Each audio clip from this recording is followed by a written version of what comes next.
Hello friends, I welcome you all to Nandip Academy for UPSC and MPSC. In this online session, we are going to analyze the Hindu column dated 30th December 2020. Let's begin with the first article. The first article is titled Caution Pays. So if you wait for something, it will bear fruits, it will pay off. So that's the meaning of the title. Let's see the difficult words and enrich our vocabulary. The first word is threshold. Threshold is a noun which means entrance. Next is trajectory. Trajectory is also a noun which means the path that is followed by. The next word is anecdotal. Anecdotal is an adjective that means information that is based on personal account, not on factual information. And the next word is morbidities, which is a noun which means degradation of health. So all these words will help us to understand this article better. Let's see the first slide. The first slide is talking about of the vaccine rollout. Now, if you read in the paper, it says that the COVID is no longer terrifying as it was when it first started in the month of March. And this is no longer terrifying because of the downward trajectory, the downward fall of cases, and also the declaration of the emergency use vaccine, Covaxin. Normal life has resumed, long distance travel has started, elections have been held in certain states, mass protests have been organized, and this also signals that the number of cases have reduced. Normal life is returning, but we need to understand that certain critical activities like campus education is mostly suspended.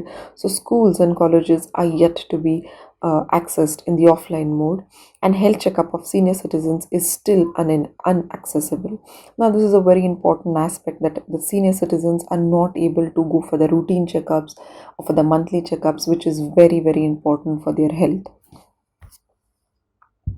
Care needs to be taken of the pandemic spreading, especially in the commercial centers and at workplaces, since so far everybody has remained at home. Now, all of a sudden, people will be returning back. So, this utmost care needs to be taken in at workplaces. A large section of the population, that is the elderly, have been sheltered and are safe, mostly because of the relaxation in the rules. And now that everything is opening up, it is going to be really dangerous for them given their immunity. All the states and citizens need to adhere to the Home Ministry's guidelines regarding surveillance, containment, and caution for January. The UK variant has been found in India, therefore, there should be no relaxation about the testing, about the tracing, and about the containment. This mutant is likely to have traveled several locations before it was detected in India, and it is also likely to have left footprint in third countries like India. So we need to be more careful, we need to be more cautious about the strain of this new variant being developed in Indian citizens. Now, the question of bubble flights is also arisen, and bubble flights are basically temporary arrangements between two countries that are aimed at restarting commercial passenger services when regular international flights have been suspended as a result of COVID-19. Now, all of you are aware that many countries, as soon as COVID started, many countries put a hold on the flights that were operating between two countries, but for commercial purposes, essential services, when they are to be exported and imported, so commercial flights will start between two countries, and that is the bubble flights. Now, what are the Supreme Court's directives regarding the COVID situation and the COVID vaccine? It has referred to the orders. The Supreme Court orders are that precaution needs to be taken during the New Year celebrations. The Supreme Court also wanted to deploy more police personnel at gatherings like food courts, eateries, vegetables markets, and the Supreme Court has also observed careless behavior on one person's part may actually endanger the other person's right to life. So everybody has to be very careful in this context. The government has mandated by the court under Article 21 of that is right to life to invest sufficiently in hospitals and local administrations so as to provide right to health for all. Treatment should be affordable and accessible for all. So in the context of imposing and in the context of implementing Article 21, that is right to life, this can be rightly given to everybody. This right can it can become a fundamental right only if there is if if all are given affordable and accessible uh, treatment. The Supreme Court can also ask to submit compliance measures next month. We can conclude by saying that although the number of vaccinated individuals is steadily increasing, the surveillance and precautions are still necessary. The government can also seize this opportunity for setting up a public health backbone in all states and cities and rural areas to do the monitoring to rapidly advance healthcare and wellness centers to all. So, this is a very, very important opportunity, the best opportunity one can say for the states to back up, to increase, to implement, or to give a push up to the quality of the healthcare infrastructure that is there for all the citizens. So that is about the first article. Let's move on to the second article, which is called Be Leaguered Khan. Now, this is an article that is related to the political crisis that is going on in the state of Pakistan, in the country of Pakistan. Uh, Imran Khan has been acting more like a dictator, or he's concentrated power in his hands, and many opposition, or I would say 11 opposition parties, have joined their hands, formed a major Pakistan Democratic Movement, and they've joined hands to bring the Khan down. So this article has been written in that context. Let's see the vocabulary.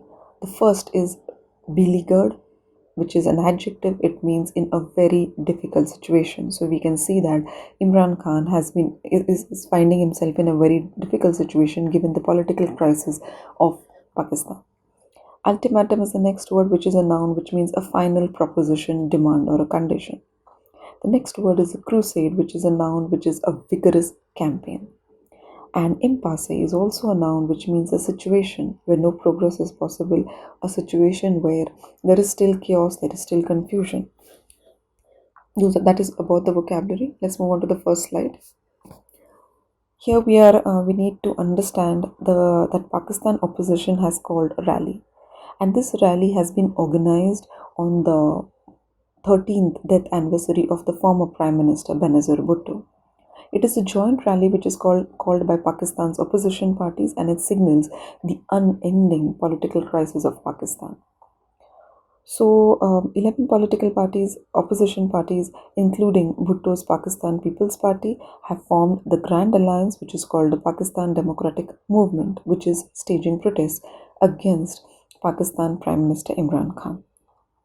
These parties at Larkhana, they have also given Imran Khan an ultimatum to quit and call for fresh elections. What is the political crisis? The political crisis is because Mr. Khan is not quitting, and he's also not calling for fresh elections. And if Mr. Khan doesn't quit, the joint parties have also threatened that they will take a long march to Islamabad to shut down the capital city. The government has finally bowed down and called the protesting leaders for talks, but with a condition on exclusion of Ms. Nawaz and PDM chairman Maulana Fazur, as they both are not parliamentarians. This shows that Mr. Khan is still believes in divide and rule, and rather than bringing the opposition together, listening to their demands, he is still trying to uh, deal with the opposition on the basis of demand and rule. Let's see some important factors about Mr. Khan. How is he responsible for this deadlock and this political crisis?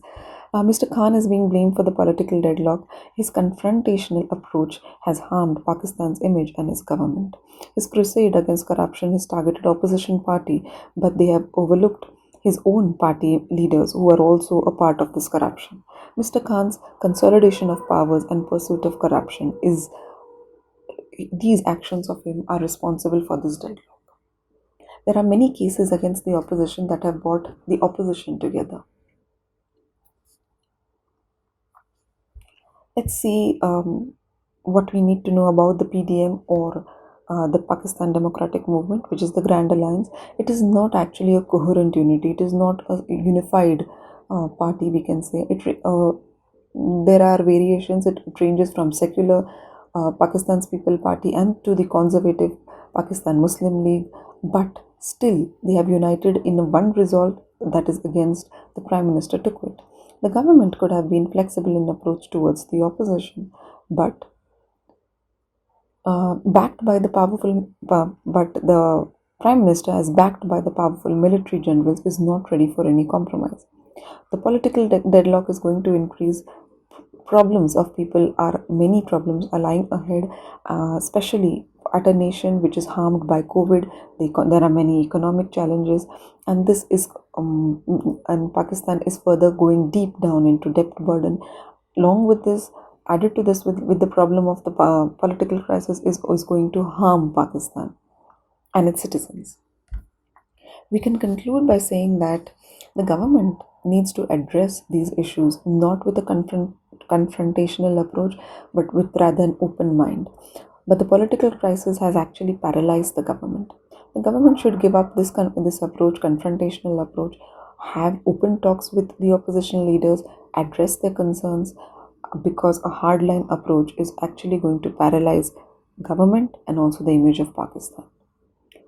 Thank you. That is it about both the articles. Thank you.